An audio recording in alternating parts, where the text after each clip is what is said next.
Attention all you New Yorkers. Excuse me, taxi. Okay, man, we're looking around. This is the 77 WABC minicast.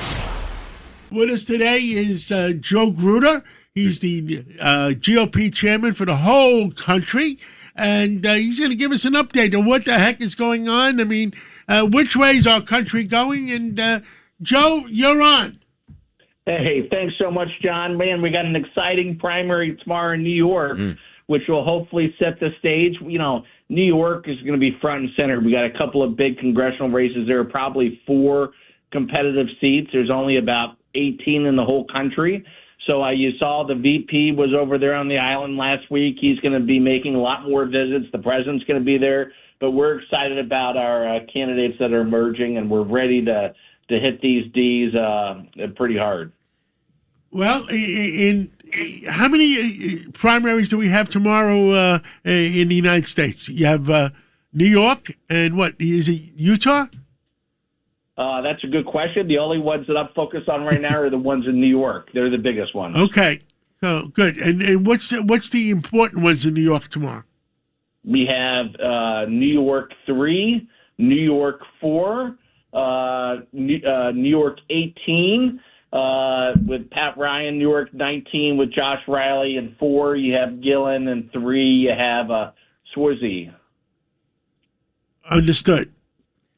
Yeah, and so listen, then there's a bunch of other races, but those are the 4 races. Those are the 4 districts, and if you add, has the president endorsed any of them? I don't know if the president's endorsed in any of the races yet that I'm aware of. That's why we don't really get involved until there's a primary winner. But once that's announced tomorrow night, or if it's clear there's going to be a winner, we will carry that banner of that candidate, and we'll make sure that, we've already engaged staffers. We've sent staffers up. We're going to be there to make sure they have the resources they need and everything else to make sure that we could be competitive, because these seats are critical to us being successful this midterms. Judge Richard Weinberg? Senator, good to talk to you again. So this is my problem, and I'm the House Democrat. Well, Mr. Chairman, it's not Senator. It's Senator and Mr. Chairman. But he's also a senator. He's also a state senator. Senator and Mr. Chairman. The chairman of the GOP for the whole country is higher up than a state senator in Florida. Excuse me, I love Florida. So let's go focus again on New York, Mr. Chairman. My problem is as a House Democrat, you have Mondami waging war against the traditional common sense Democrats, and he's trying to have a takeover of the Democratic Party by the Democratic Socialists of America. So in my view, that's the big fight that's going on in New York, because the traditional Democrats have to be victorious in this fight. Otherwise, the Democratic Party is going to be lost, which makes it even more important that the Republicans step up and fight hard to win the House seats that they can win. Your thoughts?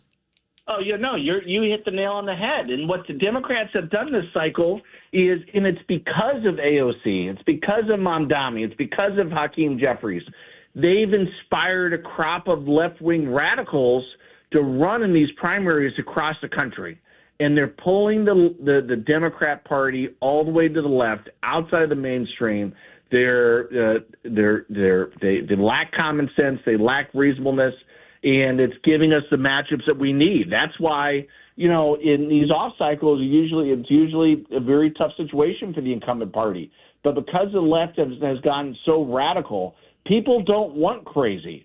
But that's what the Democrats are giving us: a crazy candidate after crazy candidate, and no alternative in messaging other than the fact that they hate the president. Joe Gruters, let's be honest here. As a Republican, the RNC chairman, when you look at some of these crazies running in the Democrat primary, more specifically here in New York 12, where we have our Adriano Espaillat, who's a very far leftist guy, incredible opponent of President Trump, but he's the more normal one. He's up against this Daraliza Chevalier, who wants to defund the police, wants to put murderers and rapists back in the housing projects. Open borders. All she does is talk about Israel, by the way, when she's not talking about those things.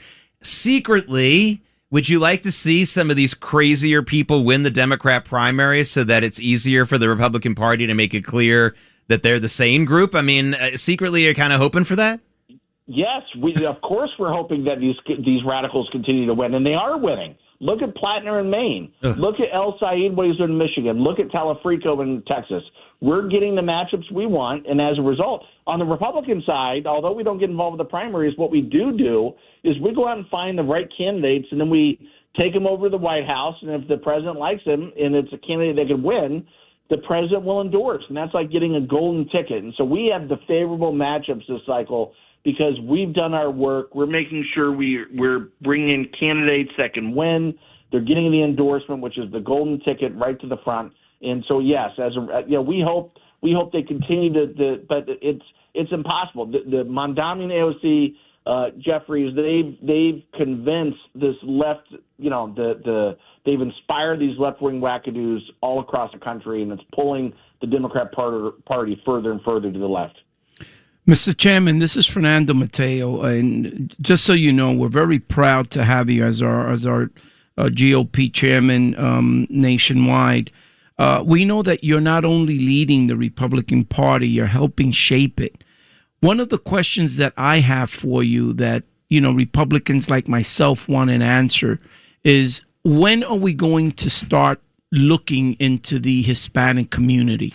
When is the GOP? I mean, you're in Florida, so you understand this probably better than anyone. We need to expand our way of thinking, our conservatism, into the Hispanic community, and we have not done that.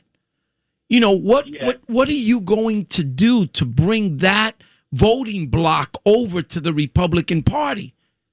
Well, we need to convince them. And look, we have people like Marco Rubio, who I've served with and worked with down here in Florida for a long time, who's a phenomenal member of the administration. We have a lot of other Hispanic leaders. Danny Perez, our Speaker of the House here in Florida, great guy. But here's the bottom line.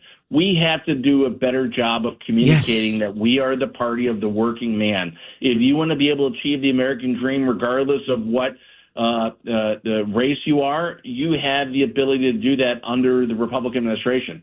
The Democrats have, and listen, at the end of the day, the Democrats and Republicans, elitists in D.C., they've sold out the working American over the last 5 decades.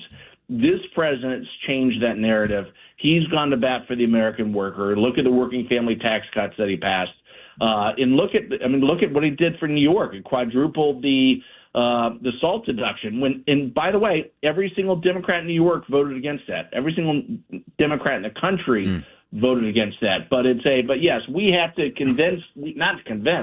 we have to show them that the Republican Party, and that our party is the party where if you want to have a better education, if you want to have safe streets, if you want to have a secure border, that's the contrast we need to offer and say, this is what we offer. Decline is a choice. America can be better. Everybody has an opportunity under us, and that's the message we have to get out there. And the other thing we were talking about the previous hour or so, Mr. Chairman, is under 2008 forward, under President Obama, the Democratic Party has gone to crap.